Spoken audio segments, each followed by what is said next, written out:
If you're ready to say goodbye to being a boss babe or hustling 24/7, welcome to Life in Business. This is the podcast for women just like you who want an easy and effective way to grow your business that's built around genuine work-life balance, not growing a £1 million empire. I'm your podcast host, Libby Langley, award-winning business coach and Amazon best-selling author, known as the Queen of Easy Business because of my sensible and easy-to-implement ways to earn more by doing less.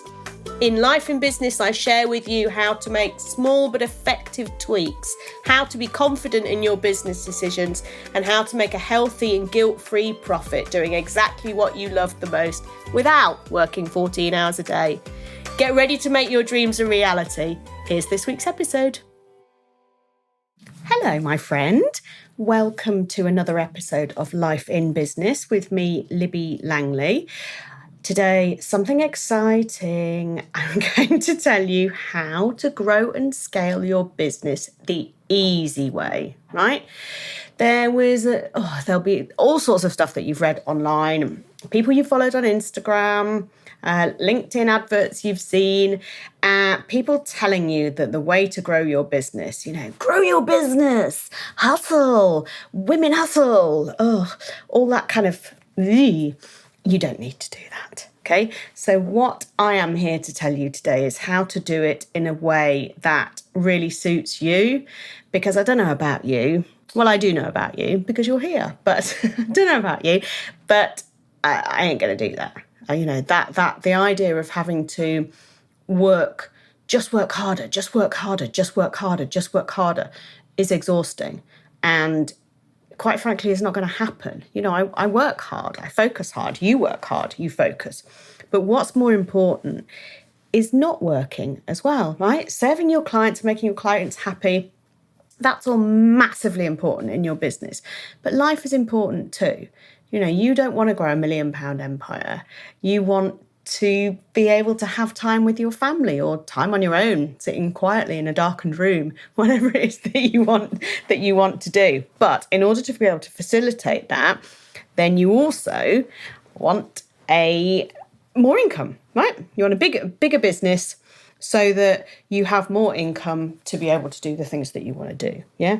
But that doesn't involve just hustling 24/7, believe you me. And another thing that you don't need is you do not need any new ideas. Now, so you're probably sitting there thinking, but I've got loads of ideas and I'm halfway through actioning about 10 of them.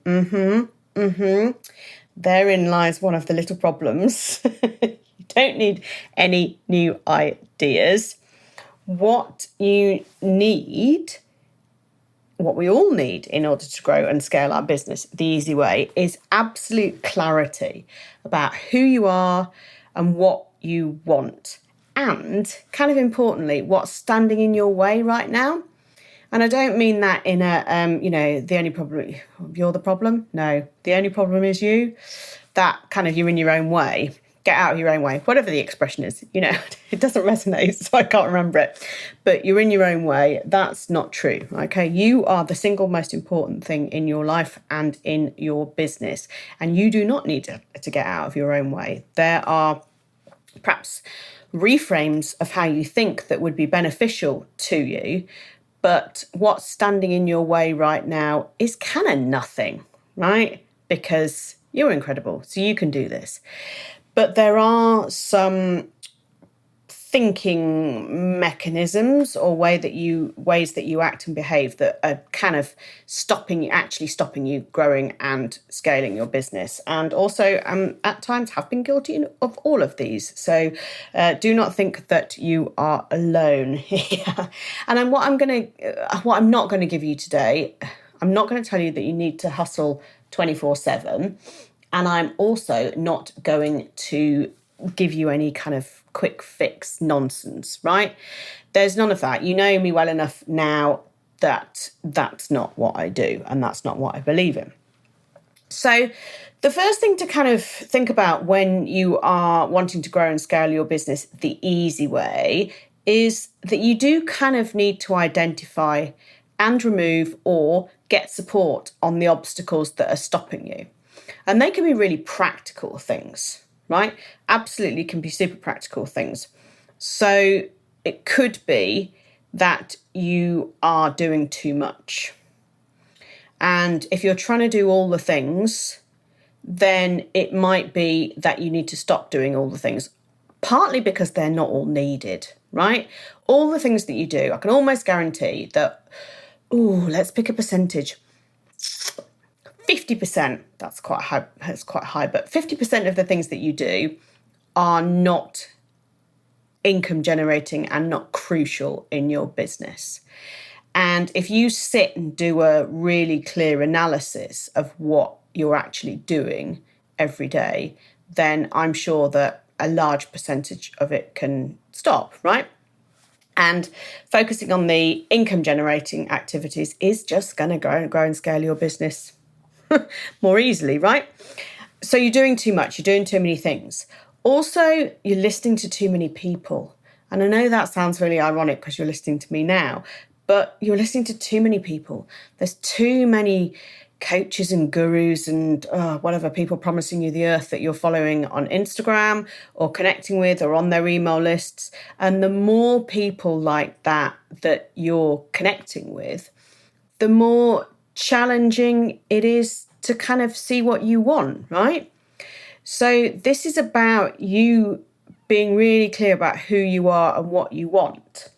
And if you're listening to lots of people who kind of, tell you what you should be doing, really difficult. It's really, really difficult to know your own mind and to think with your own mind. And that then leads into, you know what I'm going to say, shiny object syndrome. Oh my goodness me. So the amount of times that the rabbit holes appear and we go off on a tangent because, I could do a course. I could launch a membership. Yes, you could do all of those things, but they're not the things that you want to focus on, right? They're not the things that are going to, these kind of distractions are not the things that are going to get you where you want to be, okay? So focus on your one thing, clarity about who you are, decide what you want, and then sod everything else, okay? They're the only things that matter. And also, of course, there is the people-pleasing aspect. And it's one thing, and with that, lack of boundaries comes in, okay? It's one thing that's really common amongst my clients. And my clients are the most gorgeous and adorable people, really kind of smart women who are incredible at helping people. But that can flip quite easily to being people-pleasing and to giving too much, not just to kind of friends and family, but to clients, right? So if you're constantly over-delivering on what it is that you have promised to deliver, then you're massively undercharging. You're probably undercharging anyway, right? Because women chronically do. But we'll save that that conversation for another time. But if you're always significantly over-delivering, you're creating extra work for yourself that doesn't need to happen. Now, honestly, if you have promised your client that you're going to give them one document that's going to help them, right? And you end up giving them 10 and a workshop, and let's just get on a Zoom call and, do you want to come to this event? All that kind of stuff. It's too much. It's honestly too much. And I know it comes from a point of absolute love and care and support. But this kind of over-delivering, people-pleasing, lack of boundaries could be the thing that's stopping you actually grow and scale your business. I recorded a whole episode about this, about people-pleasing. I'll put a link in the show notes, but it's episode number 18 if you want to just scroll and have a listen to that. It's about how to stop people-pleasing and transform your business as a result. So there's loads more detail about that. So go have a listen. But all of these things are things that you can kind of identify. You can do a bit of self-reflection on this. You can just stop doing them. That's always one option. But also you can get support on all of these things, okay? I mean, it's therapists, coaches, people like that. We exist in order to help with these things and to move forward. So there is support that you can get there too. One thing that you should do, and ironically, this is what the word should in that sentence is, it's kind of funny, makes me laugh, because what you should do is be true to yourself, not what you think you should do. Okay? So there's too many shoulds in that, I know that. But being true to yourself rather than trying to be who you think you should be is something else that's going to be kind of, it's just going to be kind of, I don't like to use the expression standing in your own way, because it's not the right message at all to send to you. But if you think really clearly about who you are, I am sure there are some things that you're doing in your business, and maybe even in your life, but in your business, that aren't aligned to that.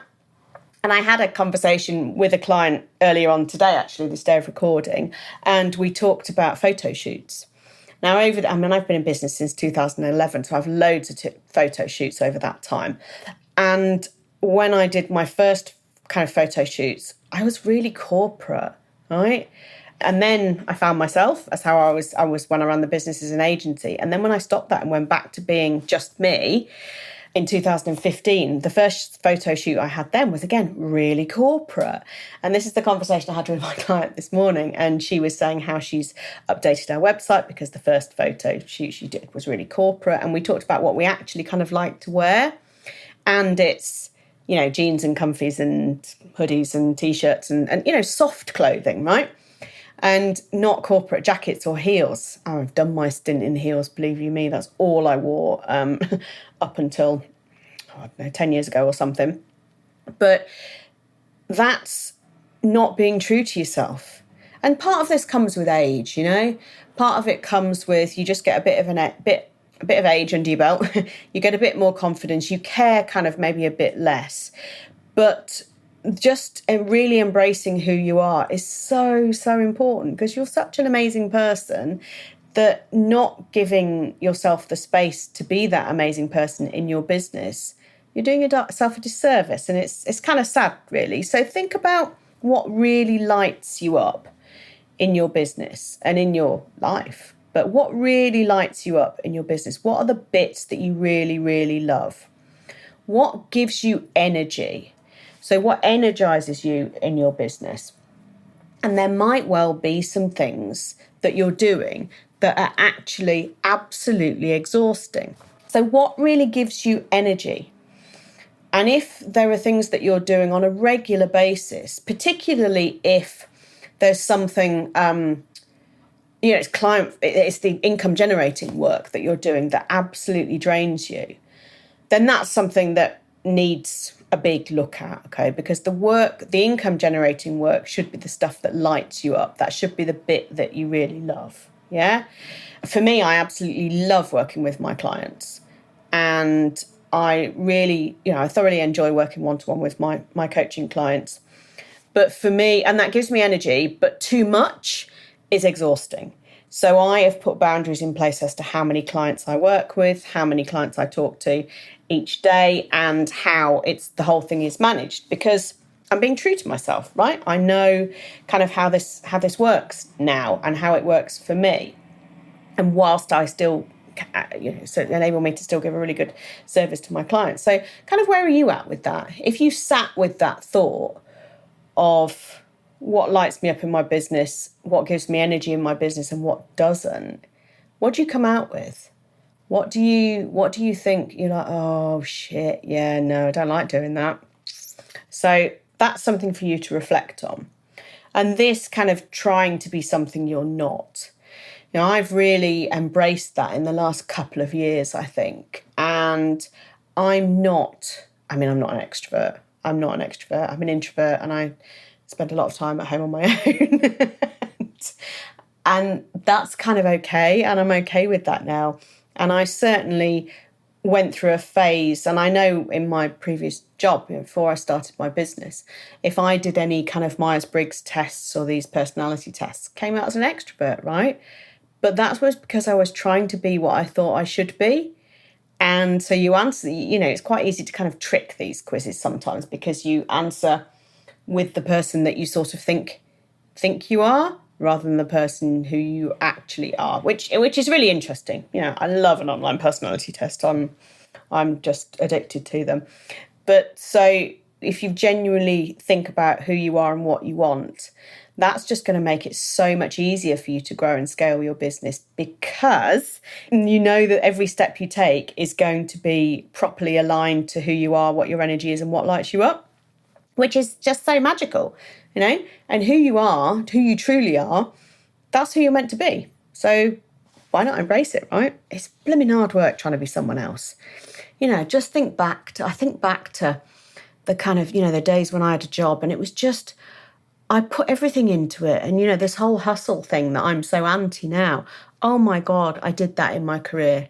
I really did. I pushed and I worked hard. And I mean, I was younger then, right? But even so, it was in the heels and the suits, and it's just what I thought I had to do.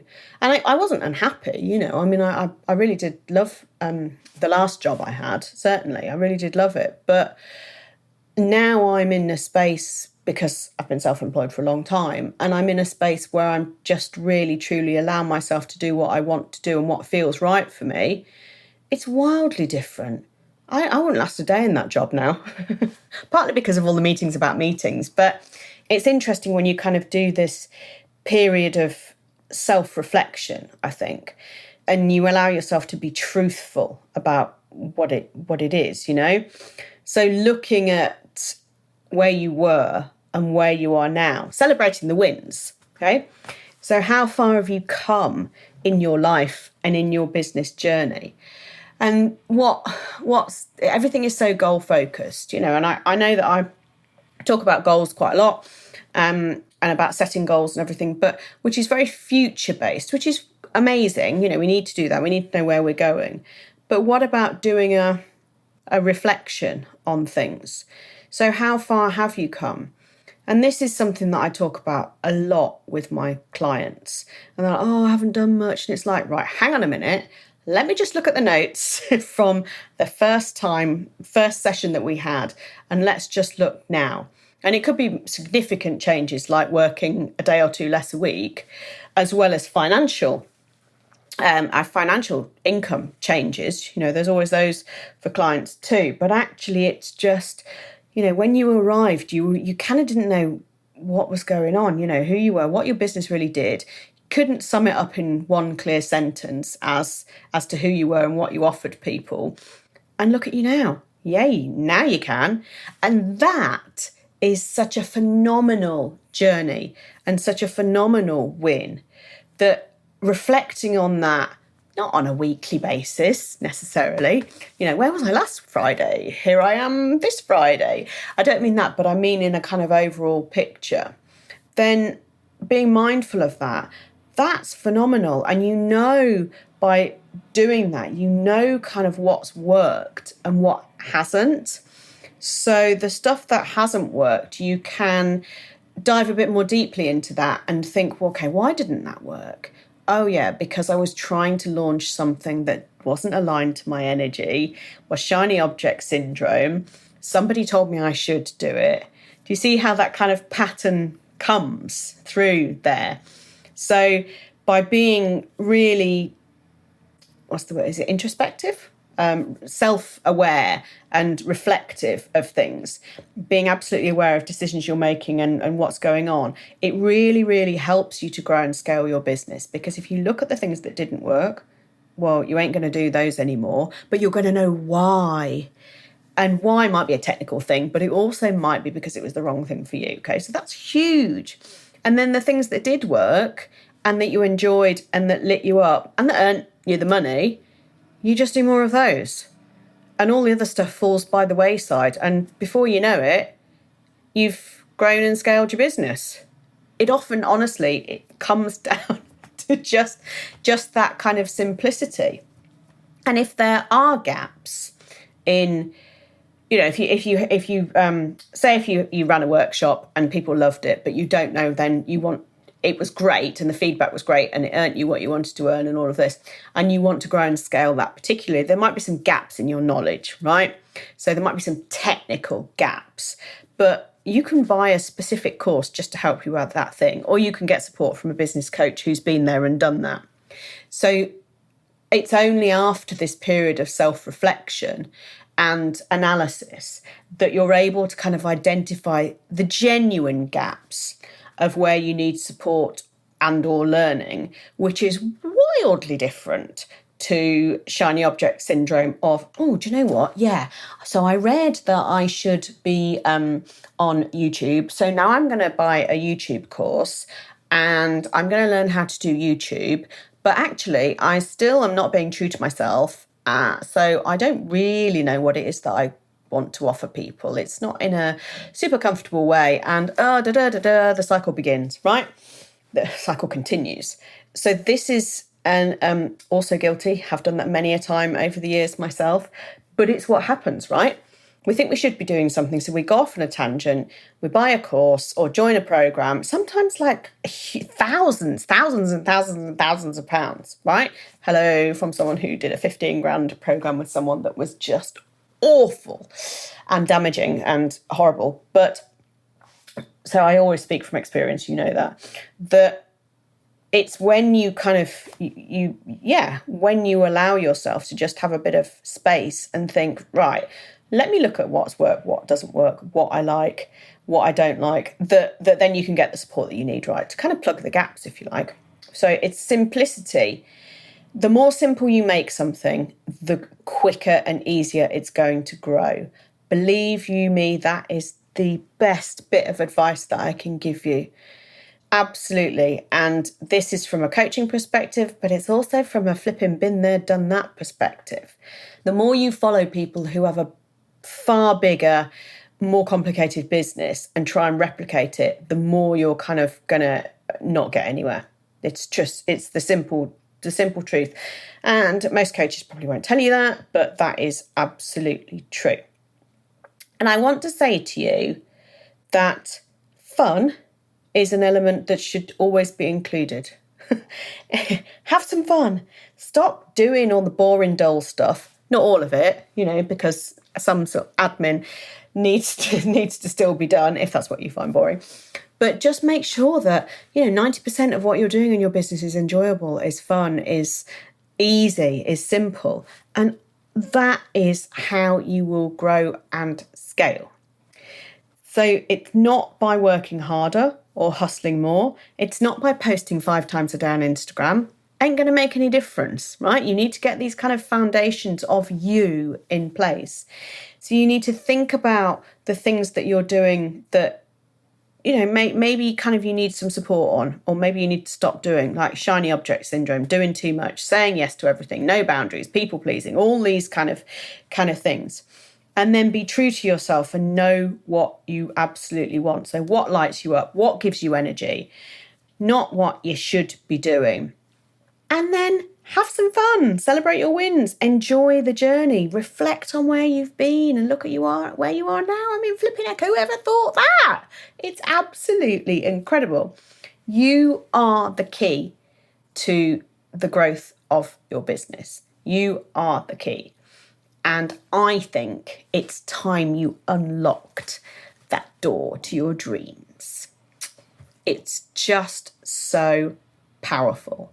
So powerful. Self-reflection, understanding yourself, and absolutely embracing who you are and celebrating who you are. Because I think you are flipping fabulous. So let's celebrate that. Okay, ready to grow and scale your business? Woohoo! I am cheering you on, my friend. As ever, let me know how you get on Instagram at Libby Langley. I love the DMs I get from you. I really do. And it's interesting because some people say, oh, I've been wanting to message you for ages, but I was so frightened. And then we just have this really nice chat and it's all really cool. So, you should know by now that I'm not an ogre and I love to chat to people. So, yeah, send me some messages and let me know how you get on. But well done. It's all good. You're on a really exciting journey, and this is another little step that you can take in having the business of your dreams.